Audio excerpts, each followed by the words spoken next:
Hello friends, M के steno practice YouTube channel पर आपका स्वागत है। आज की वीडियो में स्टेनो प्रैक्टिस डिक्टेशन बोली जाएगी जिसकी स्पीड 80, 90 तथा 100 शब्द प्रति मिनट की होगी। उससे पहले आज का मोटिवेशनल कोट देख लेते हैं जिसमें लिखा है, you are confined only by the walls you build yourself. इसमें कन्फाइंड का अर्थ है सीमित। यू आर कन्फाइंड, आप सीमित हो, ओनली बाय द वॉल्स, दीवारों के द्वारा, यू बिल्ड योर सेल्फ, जो आपने खुद बनाई है, आप उन्हीं दीवारों के द्वारा सीमित हो, वरना कोई ऐसी दीवार नहीं है जो आपको सीमित कर सके। इसी मोटिवेशनल कोट के साथ आज की स्टेनो प्रैक्टिस स्टार्ट करते हैं। प्रैक्टिस स्टार्ट करने से पहले जो भी स्टूडेंट चैनल पर नए हैं वो चैनल को सब्सक्राइब करें, वीडियो को लाइक करें तथा ज़्यादा से ज़्यादा शेयर करें। अगर आप इस वीडियो के बारे में कोई भी सजेशन देना चाहते हैं तो आप हमें कमेंट करके बता सकते हैं। इस वीडियो की पीडीएफ प्राप्त करने के लिए आप टेलीग्राम ग्रुप ज्वाइन कर सकते हैं जिसका लिंक आपको डिस्क्रिप्शन बॉक्स में मिल जाएगा। अगर आप डिस्क्रिप्शन बॉक्स में दिए गए लिंक द्वारा ग्रुप तक नहीं पहुंच सकते हैं तो आप टेलीग्राम पर सीधा एम के स्टेनो प्रैक्टिस 007 सर्च करके भी पीडीएफ प्राप्त कर सकते हैं। आज की पहली डिक्टेशन 80 शब्द प्रति मिनट 5 सेकंड बाद शुरू होगी। शुरू। यह समस्या उसी वक्त पैदा हो गई थी जब महीने भर पहले कोविड-19 के मद्देनज़र मुल्क के तमाम आला आलिमी इरादे ऑनलाइन हुए थे। यह समस्या और बढ़ सकती है क्योंकि जिन छात्रों की पहुंच मोबाइल व इंटरनेट सेवाओं तक नहीं है वे शिकायत करने लगे हैं कि उनकी पढ़ाई का नुकसान हो रहा है और वे अपने उन सहपाठियों से काफ़ी पीछे रह जाएंगे जिनके पास बेहतर संसाधन और सुविधाएं हैं।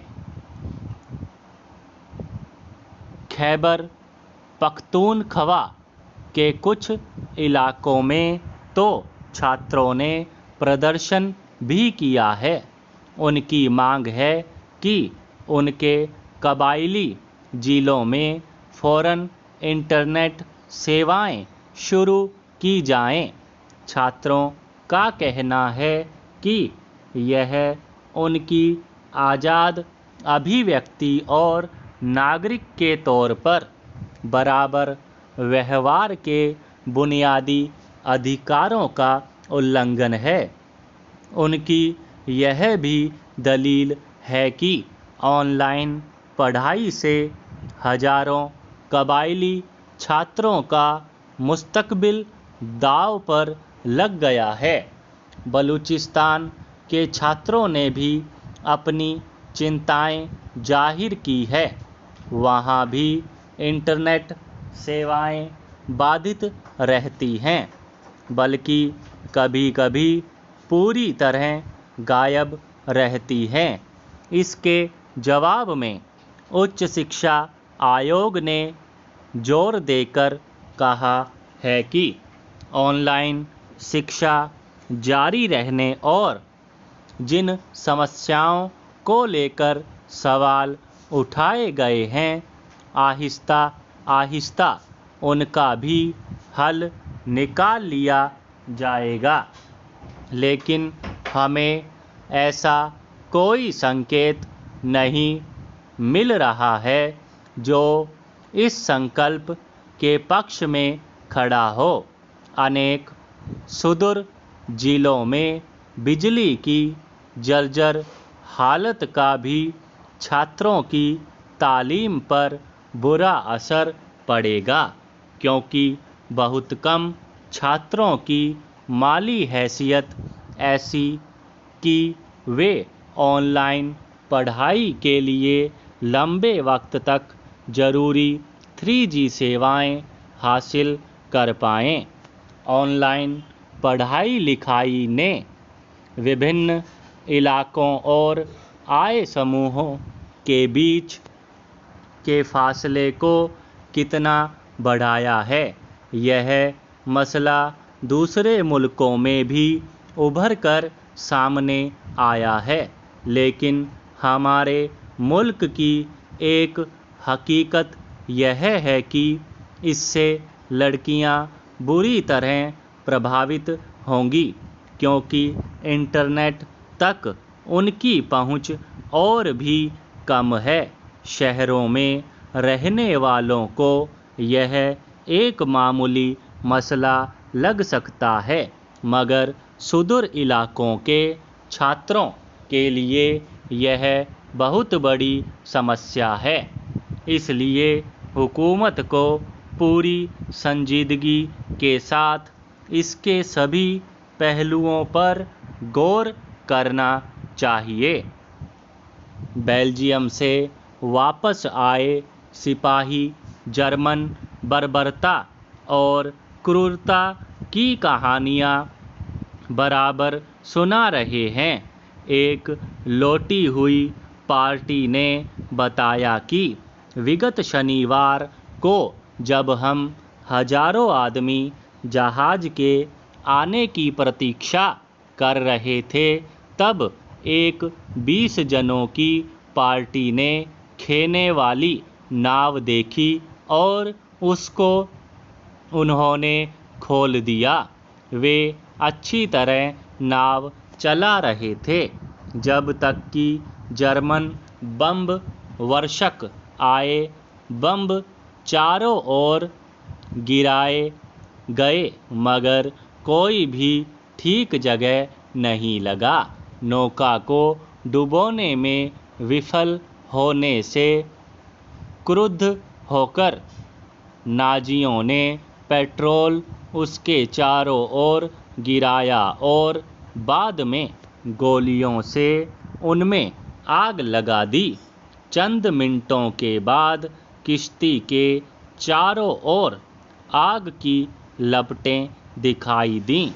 इससे उन गरीबों के पास कोई मार्ग नहीं था।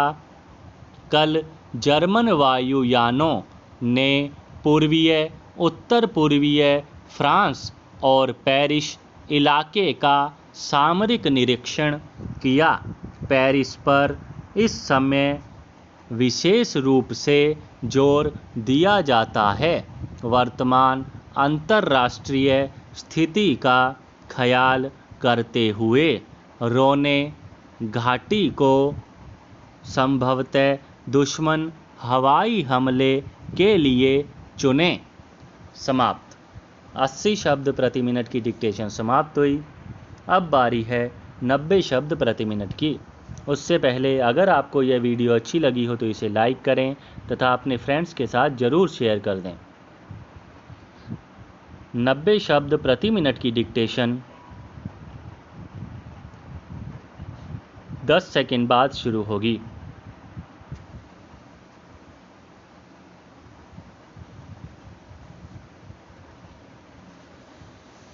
शुरू। भारत में कोरोना संक्रमण जिस गति से बढ़ रहा है, उसी गति से उसके खिलाफ लड़ाई भी बढ़ती जा रही है। सेहत सुरक्षा के इंतजाम बढ़ते जा रहे हैं। नीतियों और रणनीतियों को भी स्वाभाविक ही कसा जा रहा है। इस बीच यह एक सकारात्मक पहल है कि केंद्र सरकार ने 15 राज्यों के 50 जिलों में 3-3 सदस्यीय टीमों को रवाना किया है। विशेषज्ञों के ये दल इन जिलों में कोरोना के खिलाफ लड़ाई में स्थानीय प्रशासन की मदद करेंगे, अनुशासन और निगरानी को चाक चौबंद बनाने में अपनी भूमिका निभाएंगे। भले कुछ देर से यह कदम उठाया गया हो, लेकिन यह स्वागत योग्य है। कुछ राज्यों की ओर से यह शिकायत आ भी रही थी कि केंद्र सरकार कोरोना संक्रमण के पूरे मामले को राज्यों पर डालकर बच नहीं सकती। ऐसे में केंद्र के लिए यह पहल इसलिए भी जरूरी थी कि राज्य पहले से ज़्यादा सजग होकर काम करें। केंद्र सरकार की इस पहल यह तो पता चल ही गया है कि देश के 15 राज्यों के 50 जिले कोरोना से ज़्यादा पीड़ित हैं। यह सूचना अपने आप में राज्यों पर जरूरी दबाव बनाने के लिए कारगर सिद्ध हो सकती है। जिन 15 राज्यों में कोरोना के मामले तेजी से बढ़ रहे हैं, उनमें महाराष्ट्र सबसे आगे है, जहां सर्वाधिक 7 जिलों में कोरोना के खिलाफ लड़ाई बेहतर प्रबंधन अनुशासन की मांग कर रही है। तमिलनाडु में भी 7 जिले चुनौती पेश कर रहे हैं। इसके अलावा तेलंगाना, राजस्थान, असम, हरियाणा, गुजरात, कर्नाटक, उत्तराखंड, मध्य प्रदेश, पश्चिम बंगाल, दिल्ली में भी ज़्यादा प्रयासों की ज़रूरत है। प्रवासियों के लौटने से डगमगाए बिहार और उत्तर प्रदेश के 4 जिलों और ओडिशा के 5 जिलों को भी केंद्र सरकार ने सहायता के योग्य माना है। बेशक इन जिलों में रोकथाम की रणनीति को सावधानीपूर्वक लागू करना होगा ताकि कोरोना इन जिलों में भी काबू में आए और बाहर भी न फैले। राज्यों में गई केंद्र की टीमों को अपनी उपयोगिता सही रूप में साबित करनी चाहिए ताकि आगे भी ऐसे प्रयासों को बल मिल सके। इन टीमों में उचित ही एक डॉक्टर, एक सार्वजनिक स्वास्थ्य विशेषज्ञ और एक महामारी विशेषज्ञ को शामिल किया गया है। ध्यान रहे, यह समय केंद्र व राज्यों में बेहतर समन्वय का है। दिल्ली के मुख्यमंत्री ने भी मिलकर चलने और राजनीति से बचने की वकालत की है, तो कोई आश्चर्य नहीं। उन्होंने चेताया भी है कि दिल्ली में कोरोना तेजी से फैलेगा। यह चिंता का समय केवल दिल्ली के लिए नहीं है। राजस्थान अपनी सीमाओं को फिर सील करने के लिए मजबूर हो रहा है, तो महाराष्ट्र के मुख्यमंत्री ने मुंबई में लोगों को 2 टूक चेताया है कि वे भीड़ न लगाएं, वरना फिर लॉकडाउन लगाना पड़ेगा। जिस तरह की तैयारियां चल रही है, जिस तरह से शहर गांव अनलॉक हो रहे हैं, उससे लगता है सरकारें मानकर चल रही हैं कि संक्रमण बढ़ेगा। अतः यह केंद्र और राज्यों ही नहीं, बल्कि राज्यों के स्थानीय प्रशासन और आम लोगों के बीच भी बेहतर समन्वय व सतर्कता का वक्त है। काश लोग सावधानी बरतते, भीड़ न लगाते। जो देश सुधार की राह पर है, उनसे सीखते तो भारत के बारे में WHO या किसी मुख्यमंत्री को यह न कहना पड़ता कि संक्रमण तेजी से फैलेगा। हमारे पास अभी भी वक्त है। हम हर स्तर पर सजग रहते हुए कोरोना पर काबू कर सकते हैं। 90 शब्द प्रति मिनट की डिक्टेशन समाप्त हुई। अब बारी है 100 शब्द प्रति मिनट की। उससे पहले आपको यह वीडियो अच्छी लगी हो तो इसे लाइक करें तथा अपने फ्रेंड्स के साथ शेयर करें। चैनल पर नए हों तो इसे सब्सक्राइब कर बेल आइकन दबा दें। इस वीडियो के बारे में कोई भी सजेशन या शिकायत करनी हो तो आप मुझे कमेंट करके बता सकते हैं।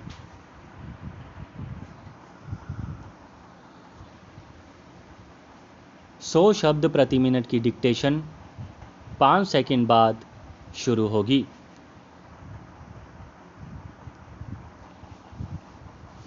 शुरू। वह आगे की बात नहीं करते, बार बार पीछे लौटते हैं। बात बात पर अपने अतीत को ले आना उनकी आदत में शामिल है।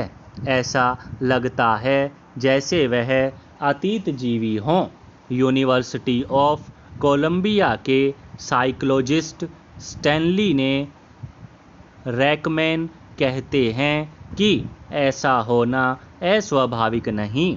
दरअसल मस्तिष्क के डाटा बेस में मौजूद चीज़ें हमारे हर कार्य व्यवहार में झलकती हैं।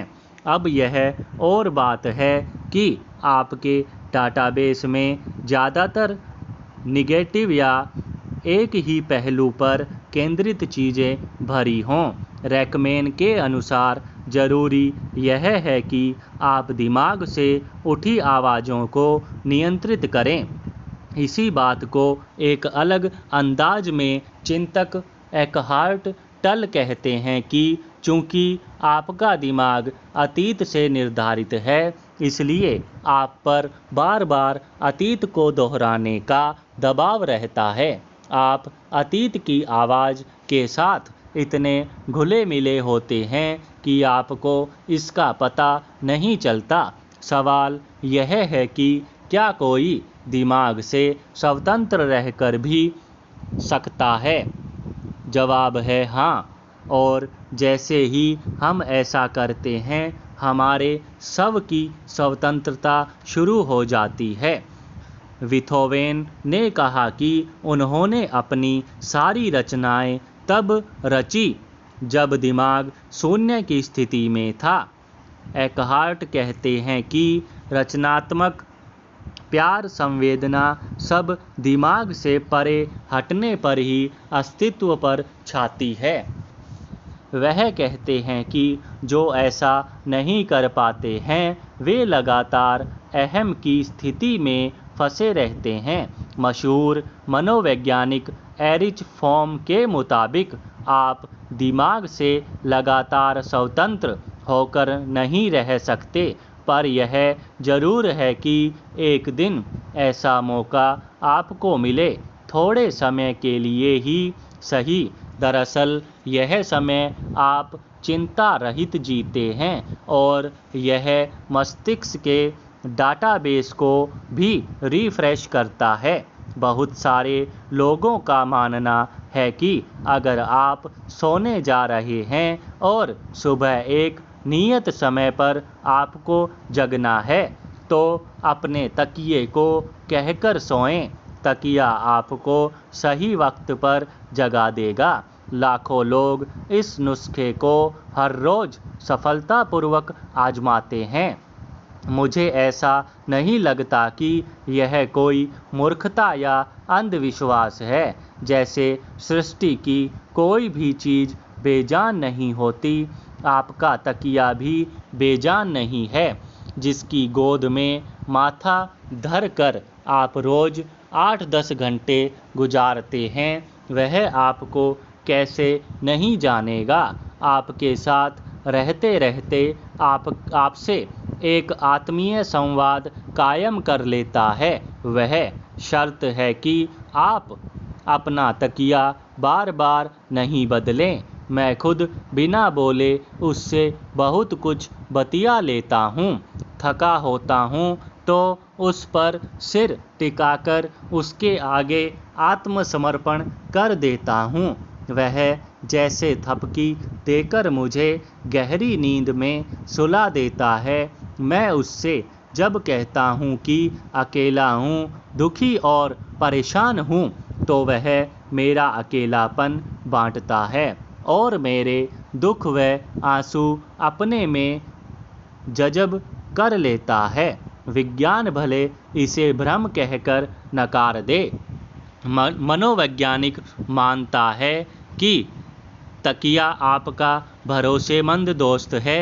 आप कभी उससे संवाद करके देखें और हाँ, उसके आगोश में अगर आपकी रात अच्छी गुजरे तो सुबह सुबह उसकी पीठ थपथपाकर उसे थैंक यू कहना न भूलें।